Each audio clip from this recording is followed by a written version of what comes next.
सुबह का वक्त था। मीरा बच्चों के साथ घर के बाहर खेल रही थी। तभी ये देखकर राहुल परेशान हो जाता है और मीरा से जाकर कहता है, मीरा, क्या कर रही हो? मैंने तुमसे कितनी बार कहा है कि घर में जाकर खेलो ना। चलो जाओ घर में।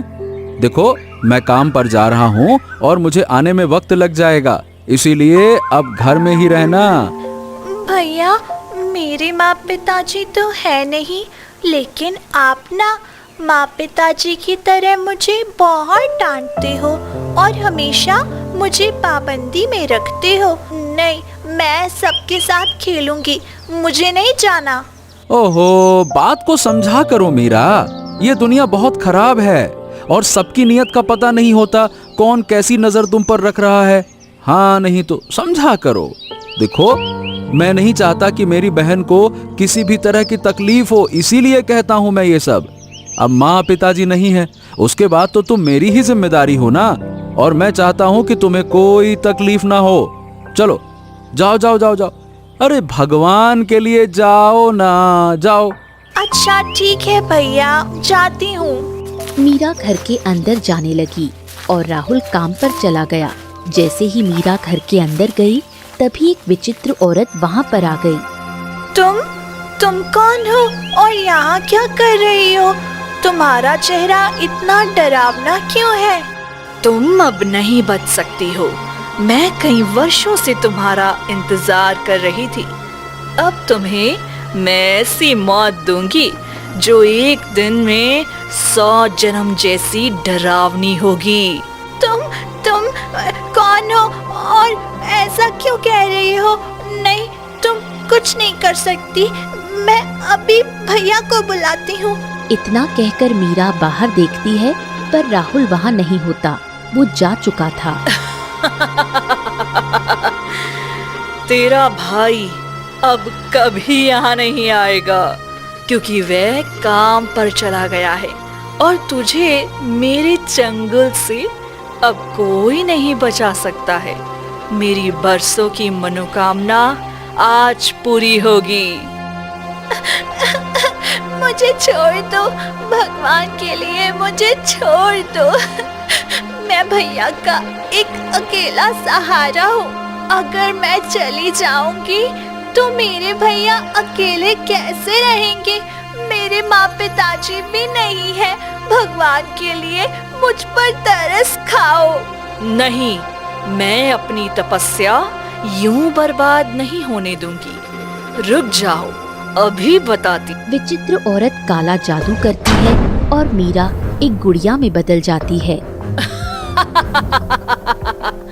अब मेरे जादू से तुम्हें कोई आजाद नहीं कर पाएगा। मेरी तंत्र विद्या सब कामयाब होगा, कोई मुझे नहीं पकड़ पाएगा। विचित्र औरत हंसती है, गुड़िया को बिछावन पर रखकर चली जाती है। कुछ समय बीतता है। शाम को राहुल काम से वापस आता मीरा? ए मीरा! अरे मीरा कहाँ चली गई? कहीं दिखाई क्यों नहीं दे रही? मीरा! उसको तो मैं घर पर ही छोड़ कर गया था, पता नहीं कहाँ चली गई। बाहर जाकर देखता हूँ, कहीं खेलते खेलते निकल तो नहीं गई। राहुल उठकर घर से निकलता है और हरिया के घर की तरफ जाता है। हरिया काका! हरिया काका! हरिया काका, आपने मेरी बहन मीरा को देखा है क्या? पता नहीं अचानक से कहाँ चली गई। मैं काम से लौट कर आया और मुझे आए हुए 1 घंटा भी हो गया, पर अभी तक मीरा कहीं दिखी ही नहीं। कहीं आपके पास तो नहीं आ गई? मतलब आपके बेटे के साथ खेलते खेलते हो सकता है आ गई हो। मेरे बेटे के साथ? ए राहुल, तुम्हारी बहन मेरे बेटे के साथ कहाँ खेली आज? देख, तू जब काम पर गया था ना सुबह में, उसी वक्त तेरी बहन घर में चली गई थी।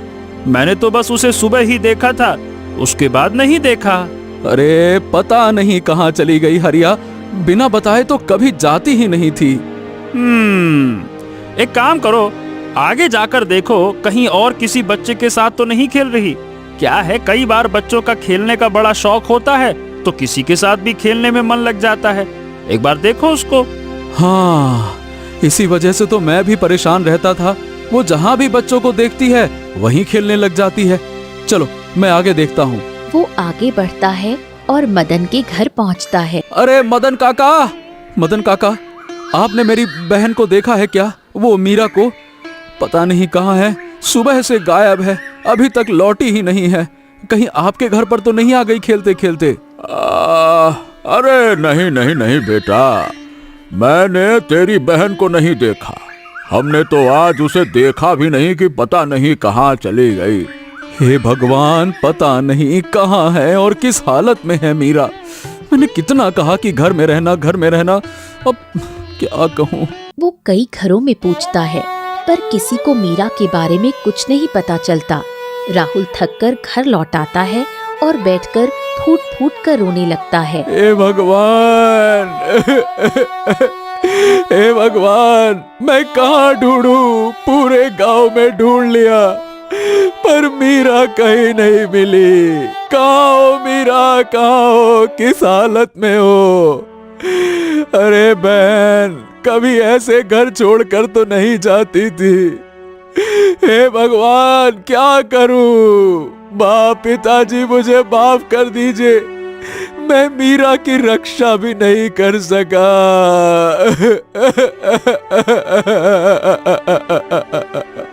वो बिछावन पर गिर जाता है और आंखों से आंसू बहने लगते हैं। तभी गुड़िया बनी मीरा ये सब देखकर अंदर से बहुत रोती है, लेकिन वो बोल नहीं पाती। भैया देखो, मैं यहाँ हूँ भैया, मैं आपके बगल में हूँ। मैं चाहकर भी आपसे बात नहीं कर सकती, लेकिन मैं यही हूँ भैया। उस औरत ने मुझे गुड़िया बना दिया है। भैया मेरी बात सुनो भैया। गुड़िया की आंखों से आंसू की बूंदें गिरती हैं, पर राहुल कुछ नहीं सुनता। वो धीरे धीरे नींद में चला जाता है। अगली सुबह राहुल उठता है और कमरे में नजर दौड़ाता है। तभी उसकी नजर गुड़िया पर जाती है। अरे, आज से पहले तो ये गुड़िया मैंने अपने घर में ना देखी, फिर ये गुड़िया कहाँ से आ गई? लगता है कहीं मीरा की गुड़िया तो नहीं है ये। लेकिन ऐसे कैसे हो सकता है? मैंने तो कभी उसे ये गुड़िया खरीद कर दी ही नहीं। लगता है कि उसने खुद ही खरीदी होगी। वैसे भी बहुत शौकीन है नई नई चीजें खरीदने की। एक काम करता हूँ, इसे संदूक में रख देता हूँ। जब मीरा मिल जाएगी तो उसे ये प्यारी सी गुड़िया दे दूंगा। हाँ। राहुल गुड़िया को उठाकर संदूक में रख देता है और संदूक बंद कर देता है। भैया भैया, ये क्या कर रहे हो? नहीं भैया, मुझे बाहर निकालो, मेरा संदूक में दम घुट रहा है। भैया मेरी बात तो सुनो। भैया मेरी आवाज सुन क्यों नहीं रहे हो? राहुल कुछ नहीं सुन पाता और संदूक बंद रहता है। क्या करूं, क्या करूं? अब एक काम करता हूं, जा करके आसपास के गांव में ढूंढ कर देखता हूं। पता नहीं, हो सकता है कहीं बच्चों के साथ खेलते खेलते दूर तक चली गई हो, तो दूसरे गांव चली गई हो। वो घर से निकल जाता है और पूरा दिन ढूंढने में गुजार देता है। फिर शाम को थका हुआ घर लौटता है। हे भगवान, सब जगह तो ढूंढ लिया, आसपास के गांव, सारा गांव, पर मीरा कहीं नहीं मिली।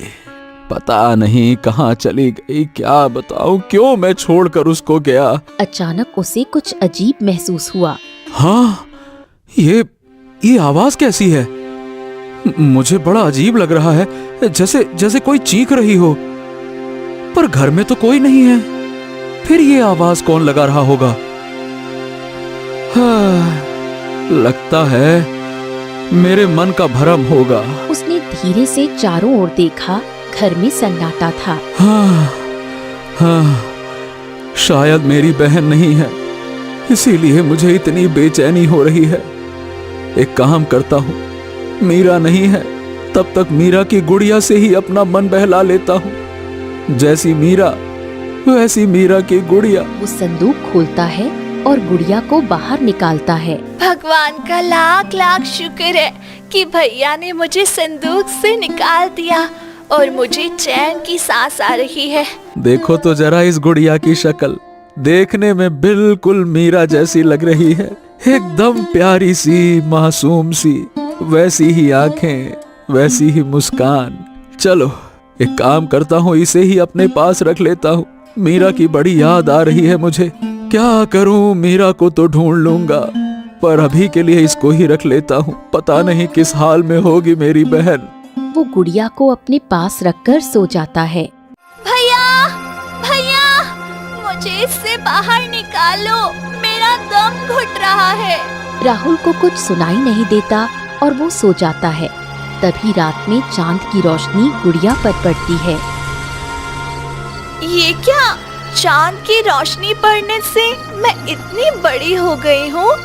मैं अब भी गुड़िया ही हूँ और कुछ बोल भी नहीं पा रही हूँ।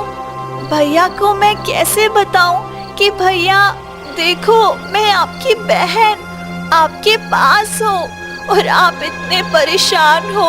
मीरा बड़ी आकृति बनाकर राहुल के पास बैठ जाती है और पूरी रात उसे देखती रहती है। सुबह की पहली किरण पड़ते ही मीरा फिर छोटी सी गुड़िया में बदल जाती है। ऐसे ही कई दिन बीते। रात में चांद की रोशनी में मीरा खड़ी होकर रात भर भैया को देखती। कहाँ चली गई, कहाँ चली गई? मैंने सब जगह ढूंढ लिया, पर मुझे मीरा कहीं भी मिली क्यों नहीं?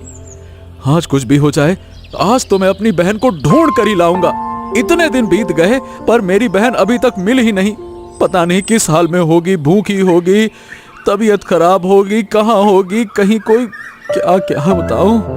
आज तो मैं उसे ढूंढ कर ही लाऊंगा, चाहे जो हो जाए। हाँ। वो घर से निकल जाता है। तभी अचानक वही विचित्र औरत घर में आती है। तुमने मुझे इस गुड़िया के रूप में क्यों कैद किया? मैंने तुम्हारा कुछ बिगाड़ा भी नहीं था। मुझे छोड़ दो, मुझे आजाद कर दो, क्योंकि मुझे तुमसे कुछ चाहिए, इसीलिए मैंने तुम्हारे साथ ऐसा किया है। तुम्हें क्या चाहिए बोलो, मैं तुम्हें वो देने के लिए तैयार हूँ।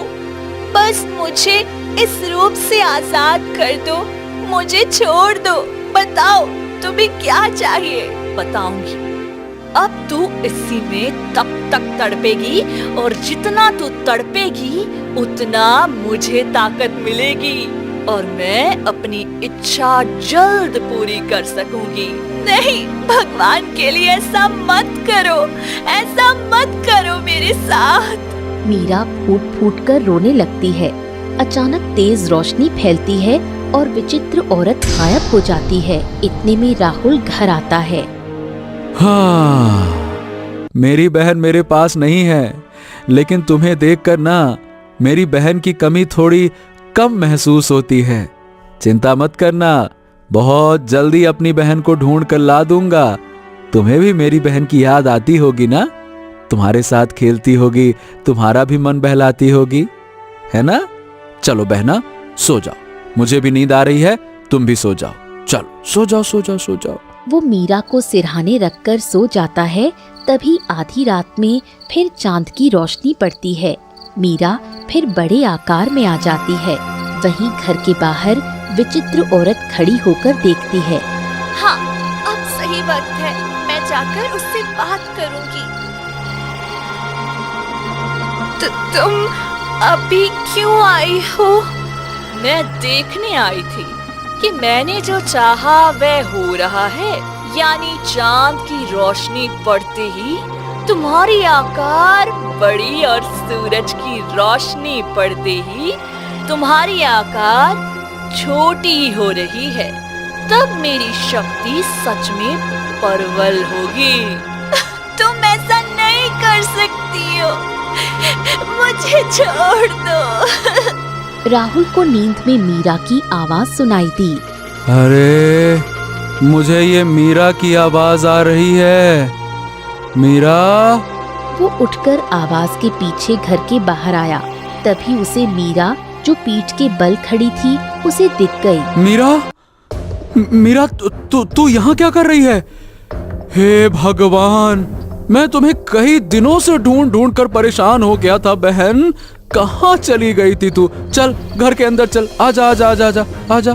पर विचित्र औरत मीरा को उठाकर ले जाती है और जंगल की ओर भागने लगती नहीं है। नहीं नहीं नहीं नहीं नहीं नहीं, तुम कौन हो? मेरी बहन को कहाँ लेकर जा रही हो? मेरी बहन को मुझे दे दो, ऐसा मत करो, भगवान के लिए मेरी बहन को मुझे दे दो, ऐसा मत करो, रुको रुको रुको। वो विचित्र औरत के पीछे भागता है और विचित्र औरत घने जंगल में चली जाती है और वहाँ से गायब हो जाती है। हाँ हाँ, ये क्या था? ये क्या था?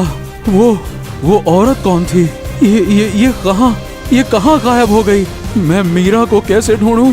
भगवान, ये हो क्या रहा है? वो थोड़ी देर परेशान होकर ढूंढता है और वापस घर लौट आता है। वहीं विचित्र औरत मीरा को लेकर अपनी झोपड़ी में जाती है और उसे संदूक में डाल देती है। ये तुम क्या कर रही हो? मुझे बाहर निकालो, मुझे संदूक में मत डालो। अब मैं तुम्हें इस संदूक से बाहर नहीं निकाल सकती हूँ मीरा। मैंने तुम्हें इतने दिनों तक तेरे भाई के पास इसलिए छोड़ा था ताकि तेरा भाई तेरे जैसी गुड़िया की आदत डाल ले और तुझसे उसे मोह हो जाए। जब तू उससे जुदा होगी तो वह तुझे ढूंढने के लिए पागल हो जाएगा। तुम ऐसा क्यों कर रही हो? मेरे भाई पर इतना जुल्म मत करो। वह तो बहुत भोला है, उसने किसी का क्या बिगाड़ा है? बस अब एक शब्द और नहीं मीरा, मैं तुम्हारी आवाज नहीं सुनना चाहती। सुबह होते ही राहुल घर से निकल पड़ता है और गांव-गांव घूमते हुए जंगल की तरफ चला जाता है। क्या करूं?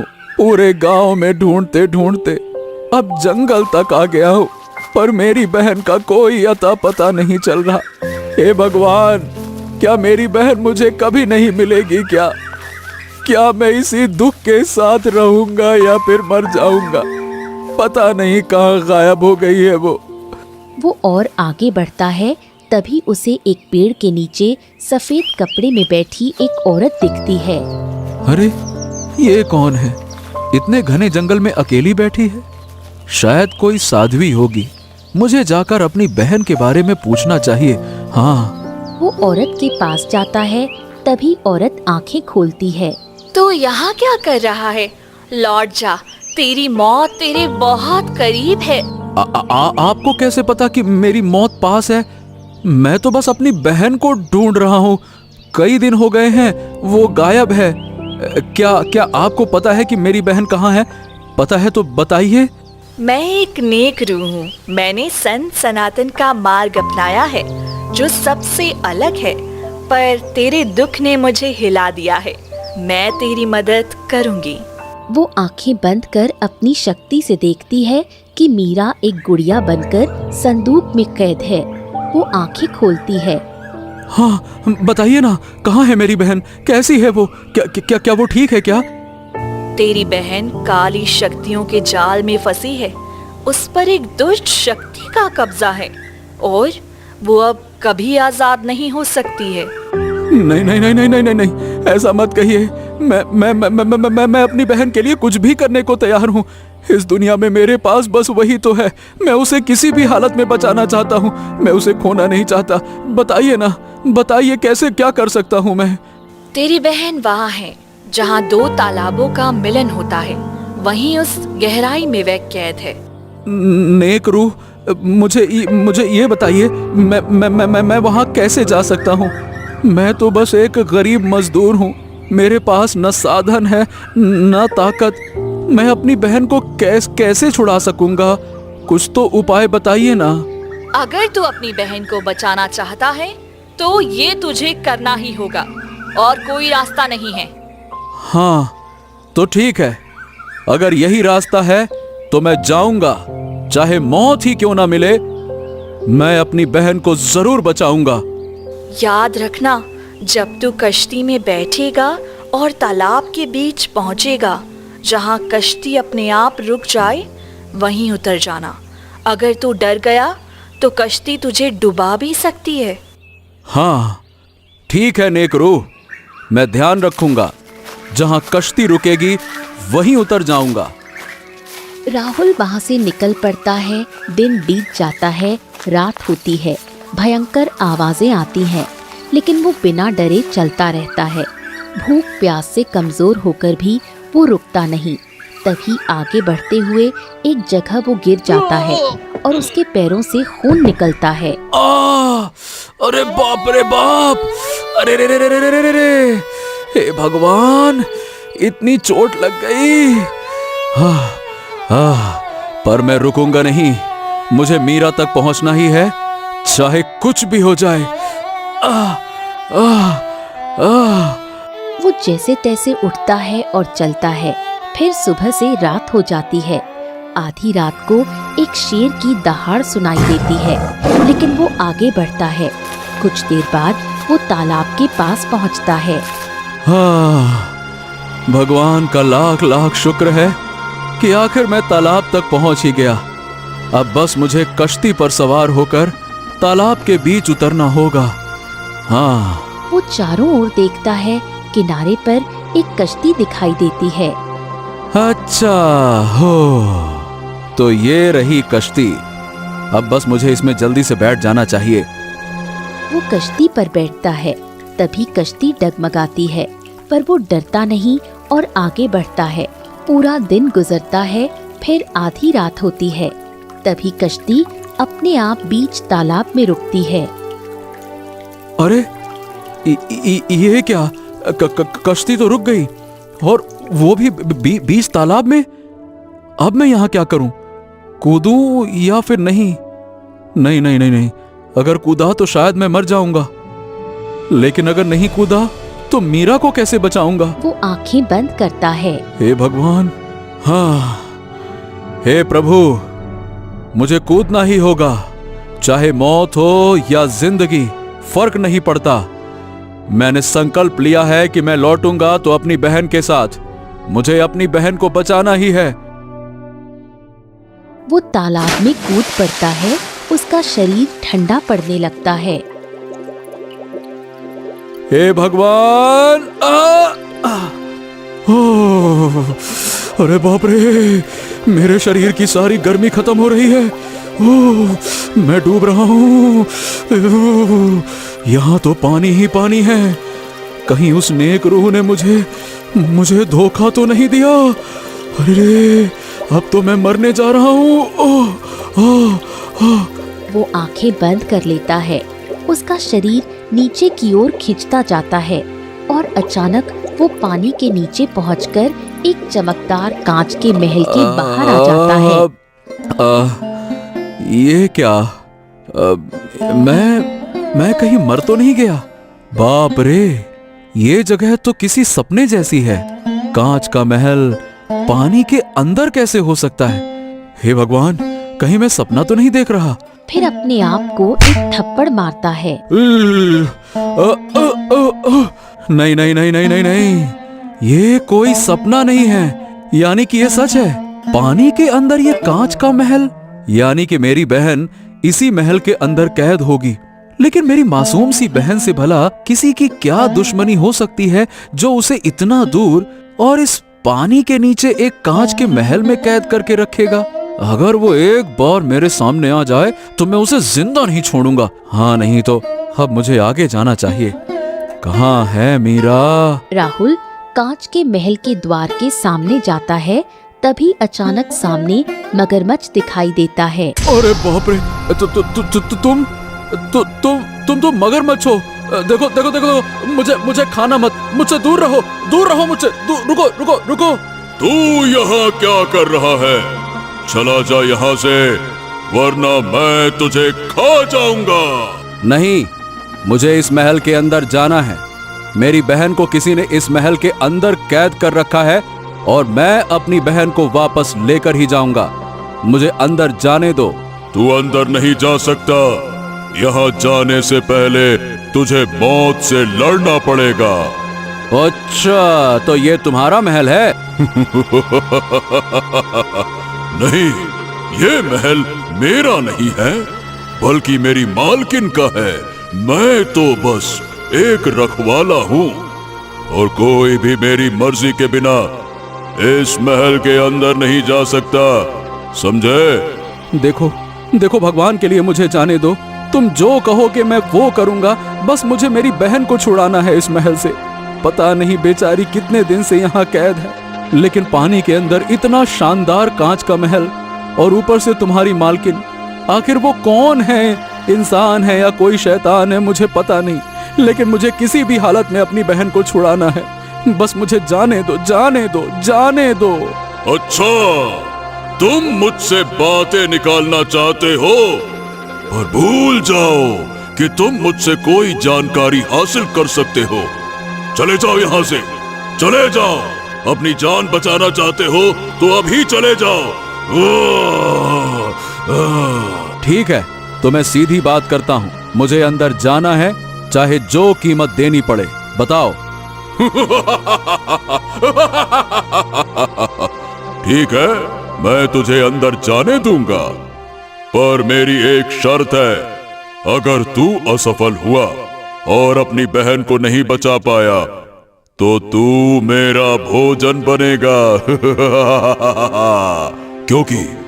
क्योंकि मैंने बरसों से इंसानी मांस नहीं खाया, और इंसानी मांस बहुत स्वादिष्ट होता है।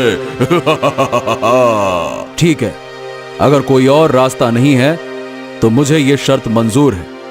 बस अब मुझे अंदर जाने दो अब तुम। ठीक है, अब तुम अंदर जा सकते हो, जाओ।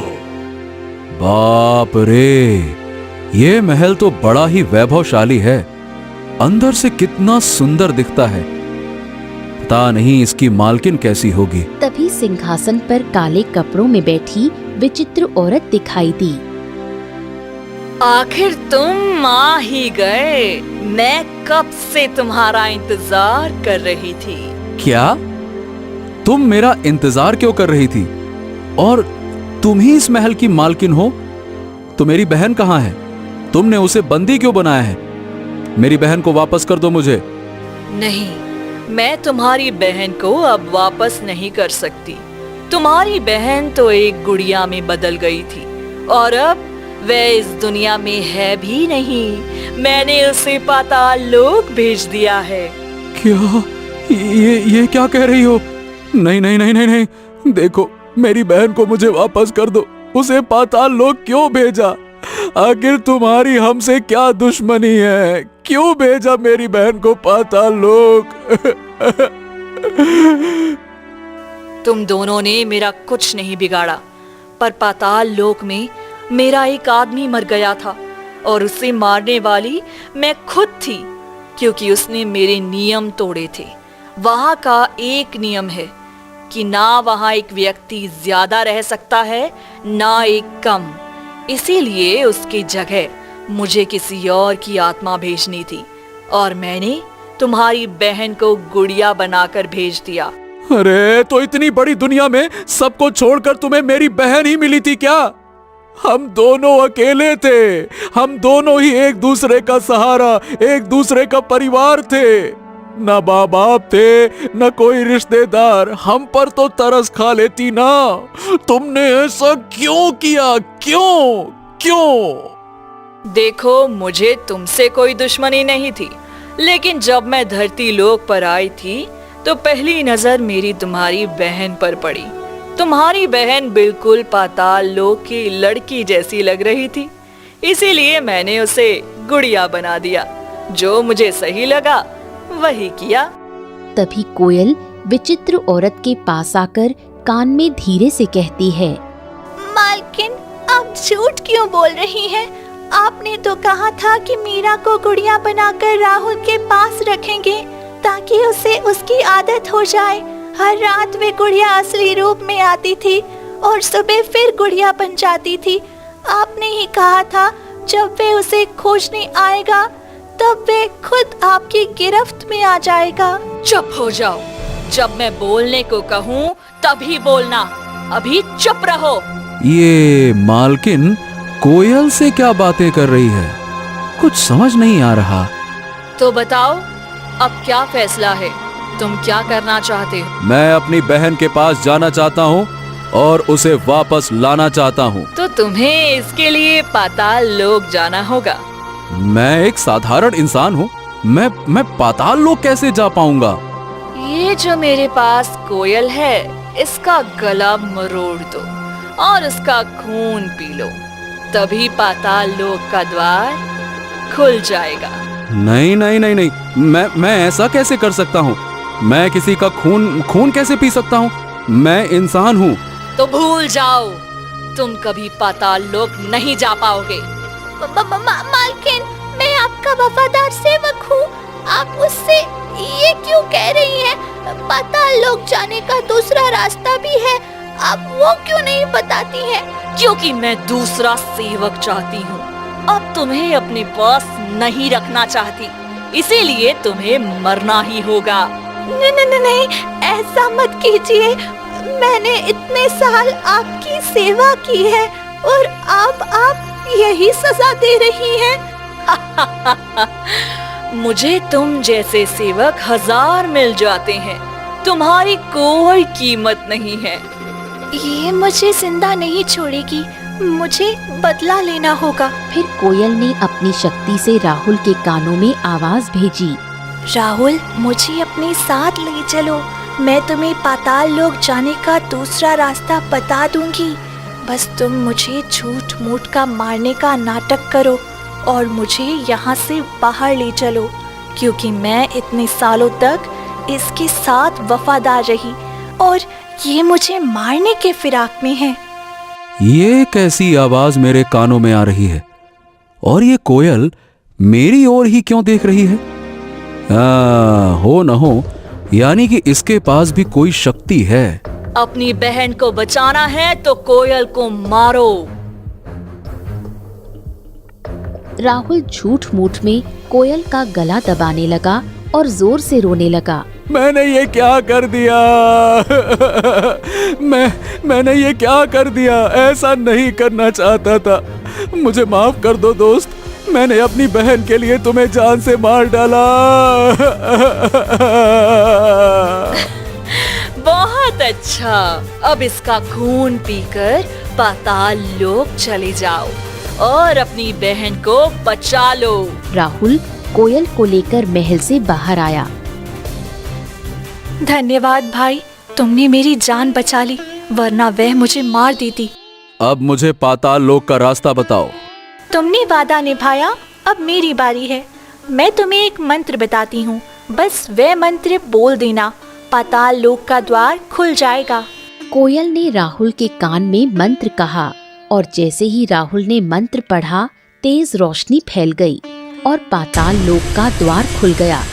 राहुल और कोयल उस द्वार के अंदर प्रवेश कर गए। अंदर चारों तरफ अंधेरा और अजीब आवाजें थी। फिर भी राहुल आगे बढ़ता गया और कुछ दूर जाकर उसे एक गुड़िया दिखाई दी।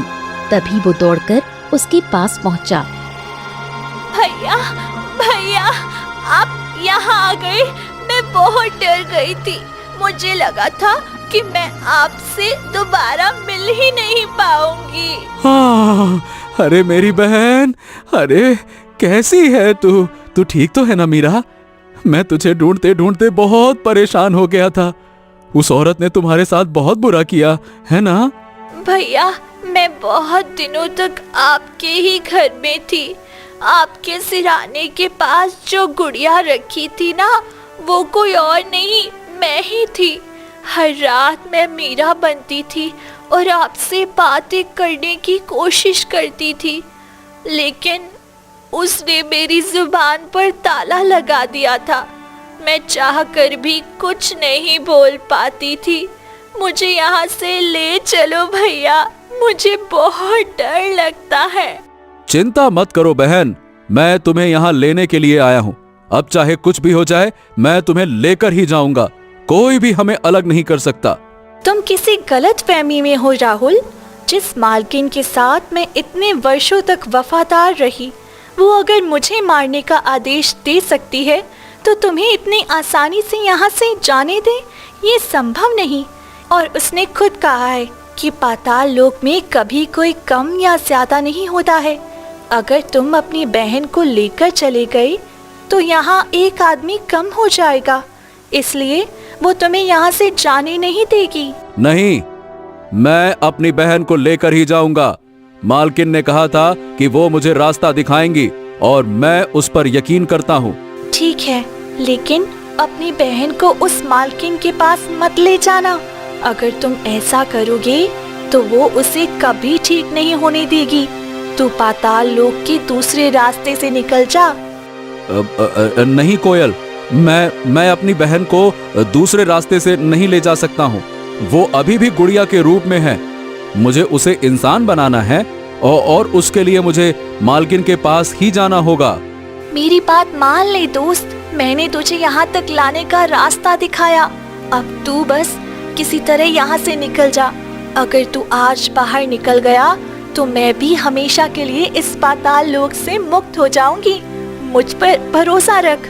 ठीक है कोयल, अगर तू इतना कह रहा है तो मुझे तुझ पर भरोसा है। तू मेरे साथ गद्दारी नहीं करेगा। चल, अब चलते हैं। तभी तीनों राहुल, मीरा और कोयल वहाँ से बाहर आ गए। तभी जैसे ही वो पाताल लोक के द्वार पर पहुँचे, एक कुत्ता सामने आ गया।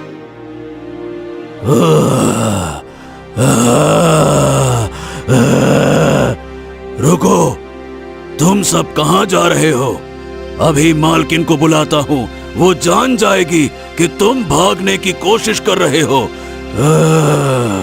सुनो दोस्त, हमें जाने दो। ये आदमी बहुत मजबूर है।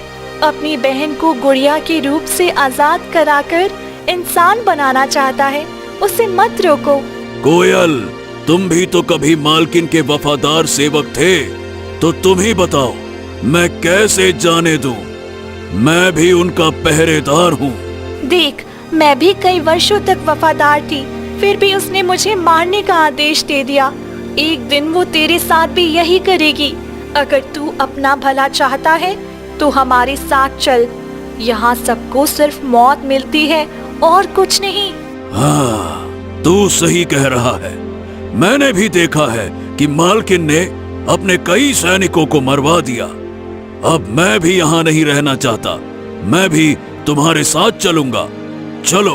अच्छा ये तो बहुत अच्छी बात है। चलो, हम सब लोग मिलकर चलते हैं।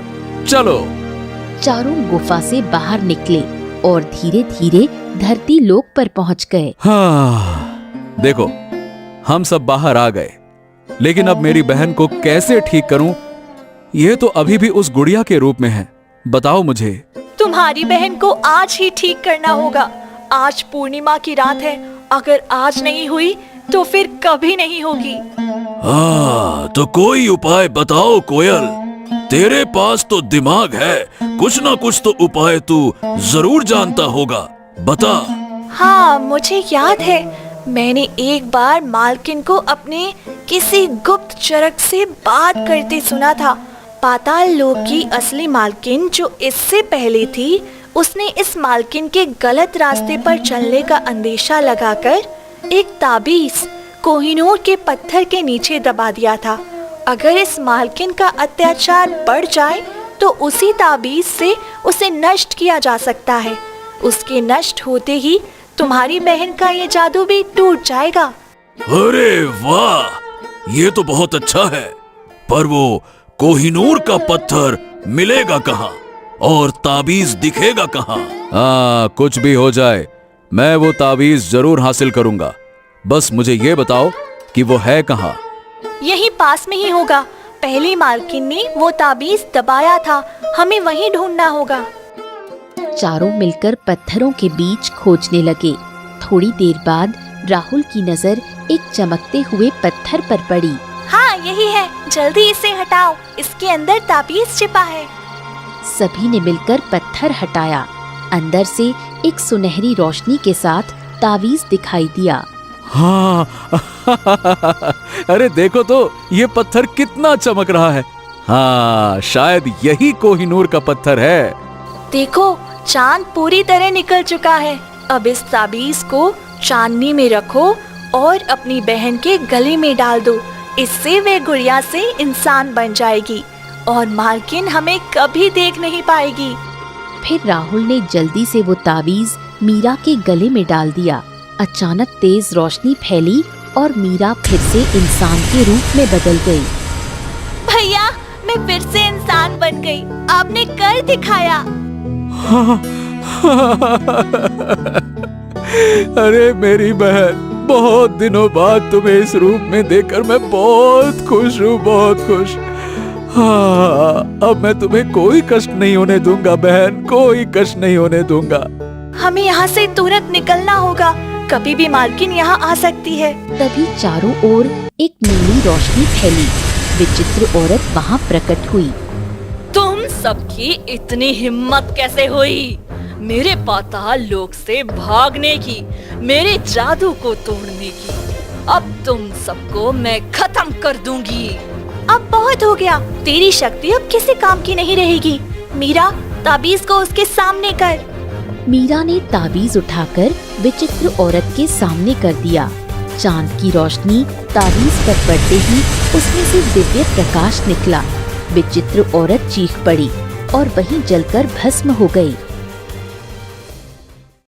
तुमने बहुत अच्छा काम किया राहुल और मीरा। अब ये मालकिन हमेशा के लिए खत्म हो गई है। अब मैं और मेरा दोस्त कुत्ता पाताल लोक वापस जाएंगे ताकि वहाँ फिर से शांति लौट सके। हाँ दोस्तों, अब मालकिन नहीं रही तो हमें भी वहाँ जाना होगा। तुम दोनों अपना ध्यान रखना। चलो दोस्त, चले। भैया, ये दोनों कितने अच्छे थे, मुझे इनकी बहुत याद आएगी। अगर कभी हमसे मिलना हो तो उस कश्ती पर सवार होकर वहीं चले आना। अलविदा। हाँ जरूर दोस्त, मैं जरूर आऊंगा।